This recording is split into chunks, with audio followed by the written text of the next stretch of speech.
ನಾನೊಂದು product order ಮಾಡಿದ್ದೆ, ಅದು ಫ್ಲಿಪ್ಕಾರ್ಟಿಂದ ಬಂದಿದೆ. ಹಾಗಾಗಿ ನಾನು ವಿಡಿಯೋ ಮಾಡಿ ಅಪ್ಲೋಡ್ ಮಾಡ್ತಾ ಇದ್ದೀನಿ. ನಾನು ಆಲ್ರೆಡಿ ಇದು ಒಂದು ಬಾಟಲ್ ತಂದು ಯೂಸ್ ಮಾಡಿ ಚೆನ್ನಾಗಿದೆ ಅಂದಮೇಲೆ ನಾನು ವಿಡಿಯೋನ ನಿಮಗೆ ಮಾಡ್ತಾಯಿದ್ದೀನಿ. ತುಂಬ ಚೆನ್ನಾಗಿದೆ. ಇದು ಪರ್ಪಲಲ್ಲೂ ಸಿಗುತ್ತೆ, ಹಾಗೆ ಫ್ಲಿಪ್ಕಾರ್ಟಲ್ಲೂ ಸಿಗುತ್ತೆ ನೋಡಿ. ನಾನು ಫ್ಲಿಪ್ಕಾರ್ಟಿಂದ ತರಿಸಿದ್ದೀನಿ, ಹೋದ ಸಲ ನಾನು ಪರ್ಪಲಿಂದ ತರಿಸಿದ್ದೆ. ತುಂಬ ಚೆನ್ನಾಗಿದೆ.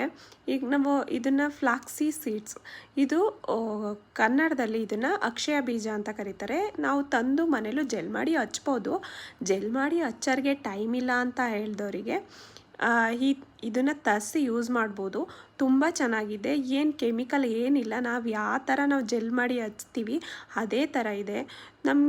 ತುಂಬ ಚೆನ್ನಾಗಿದೆ. ಇದು ಕೊಕೊನೆಟ್ ಜೊತೆ ಸ್ವಲ್ಪ ಕೊಕೊನೆಟ್ ಆಯಿಲ್ ಹಾಕಿ ಹಚ್ಚಿದ್ರೆ ತುಂಬ ವರ್ಕ್ ಆಗುತ್ತೆ. ಇದು 300 mlಗೆ 200 260 ಇದೆ ಅಷ್ಟೇ. ಮತ್ತು ಇದರಲ್ಲಿ ತುಂಬ ಬೆನಿಫಿಟ್ಸ್ ಇದೆ. ನಮ್ಮ ಹೇರು ಉದುರುತ್ತಾ ಇದ್ದರೆ ಕಡಿಮೆ ಆಗುತ್ತೆ, ಸಿಲ್ಕಿ ಆಗುತ್ತೆ. ಚೆನ್ನಾಗಿದೆ ಪ್ರಾಡಕ್ಟು. ನಿಮಗೂ ಬೇಕಾದರೆ ಯೂಸ್ ಮಾಡಿ. ಹಾಗೆ ನನ್ನ ಸಬ್ಸ್ಕ್ರೈಬ್ ಮಾಡ್ಕೊಳ್ಳಿ. Thank you. ಲೈಕ್ ಮಾಡಿ.